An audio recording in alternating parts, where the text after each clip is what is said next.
Mak kita mati dah, mak saudara ada lagi ziarah dia.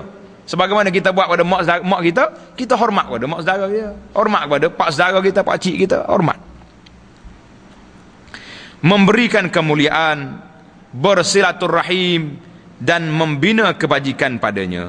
Bina kebajikan dengan keluarga kita. Kata Wahab bin Munabbih,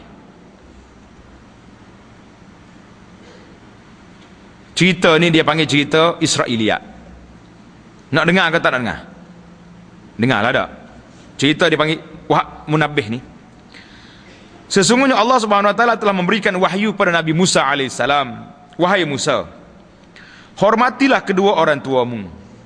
Sesungguhnya orang yang memuliakan kedua orang tuanya itu akan dipanjangkan umurnya, dan nantinya akan diberi kurnia anak yang menghormati pula kepadanya.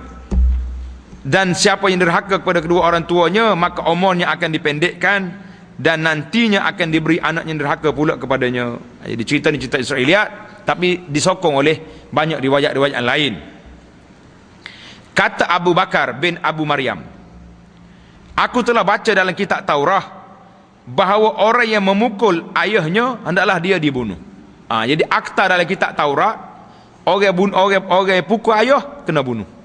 Hari ni berapa ramai orang yang katak mak dia, pukul mak dia, mabuk dadah. Allahu Akbar. Dari Amru bin Murrah al-Juhani. Amru bin Murrah kata apa? Kita baca hadis lah pula.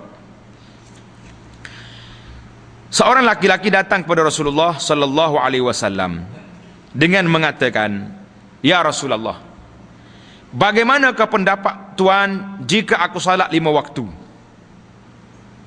berpuasa bulan Ramadan, menunaikan zakat, dan haji ke Baitullah? Adakah apakah ganjaran bagiku?"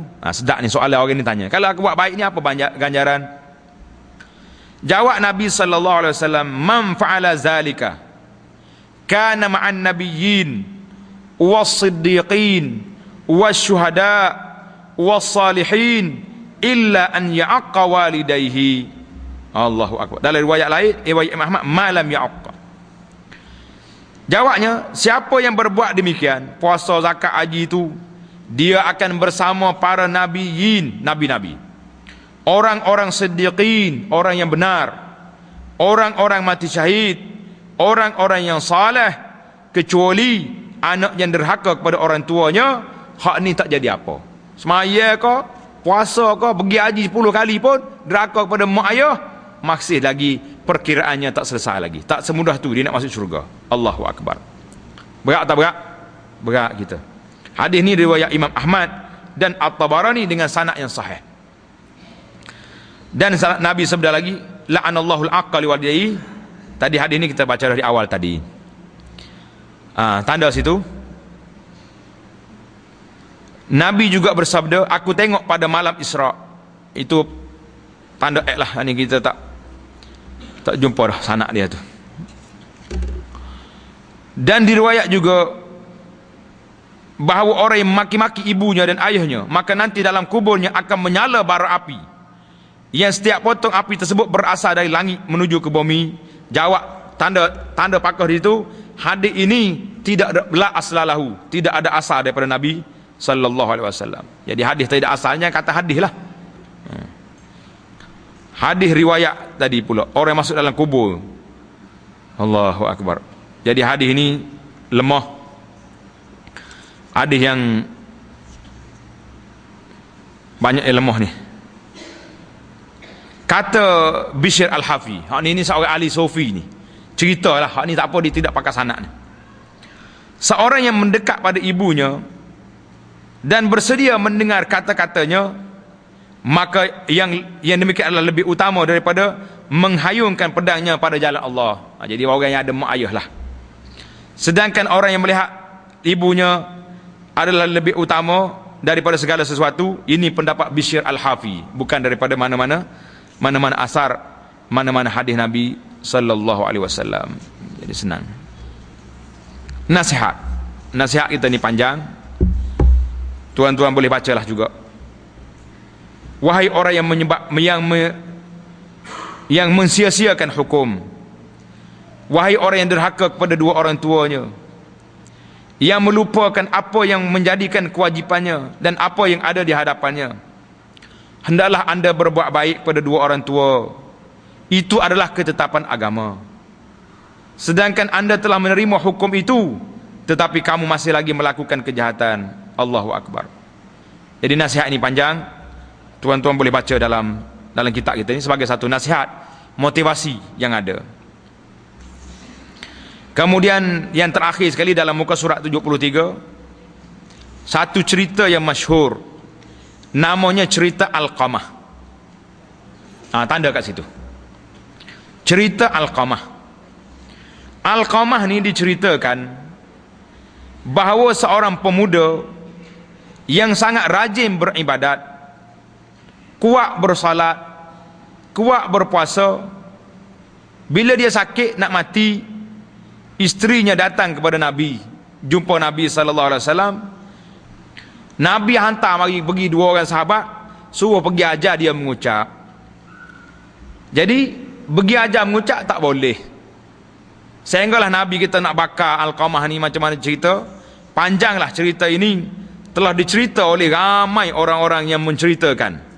Apa nak kata, jadi saya tak nak baca cerita ni, sebabnya cerita ini, cerita Alqamah ini telah dinilai oleh para ulama ahlul hadis.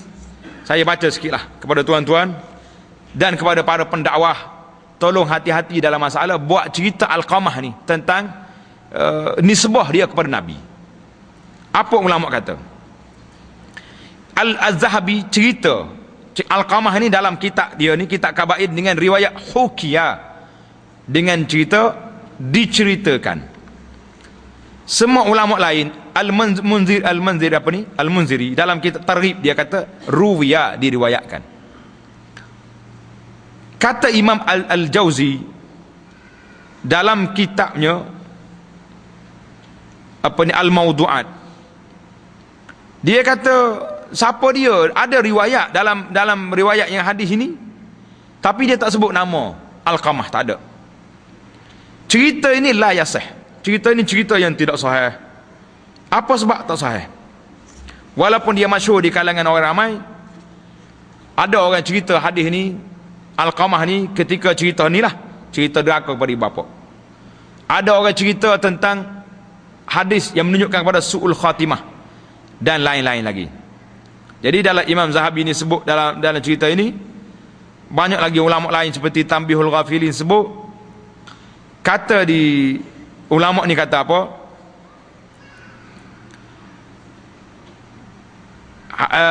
Hadis ini diriwayat oleh Abdullah bin Imam Ahmad dalam kitab Musnad. Dia panjanglah hadis dia. Diriwayat oleh Faid, rawi dia nama Faid bin Abdul Rahman. Faid ini ulama hadis kata matrukul hadis, cerita dia tak boleh dia pakai, tak boleh ambil. Hadis ini riwayat oleh Baihaqi dalam Syu'abul Iman, Dalailun Nubuwah dan lain-lain ulama. Yang ketiga, ceritanya hadis ini mari daripada mana? Daripada Faid bin Abdul Rahman Al-Attar. Pada ulama telah mengatakan wa Faid haza matrukul hadis, orang seorang yang ditohmah meriwayatkan hadis-hadis yang tidak baik, yang palsu. Jadi para ulama buat khulasah, kesimpulannya hadhil qissah lam tasbut. Kisah Alqamah ini suatu kisah yang tidak sabit daripada Nabi sallallahu alaihi wasallam, wala yujadu laha isnadun sahih, tidak ada sanad yang sahih, fala tahillu riwayatuha, maka tidak halal, tidak boleh kita riwayatkan bahawa Nabi nak bakar orang ni, Nabi kata macam ni, kerana cerita ni cerita palsu yang tidak mari daripada Nabi sallallahu alaihi wasallam. Jadi itulah peringatan yang kita nak. Kalau kita nak baca satu-satu, panjanglah huraian hadis ini tentang cerita Alqamah ni, satu cerita yang palsu. Sama juga dengan cerita orang tak keluar zakat. Cerita dia, nama dia Sa'labah bin Hatib.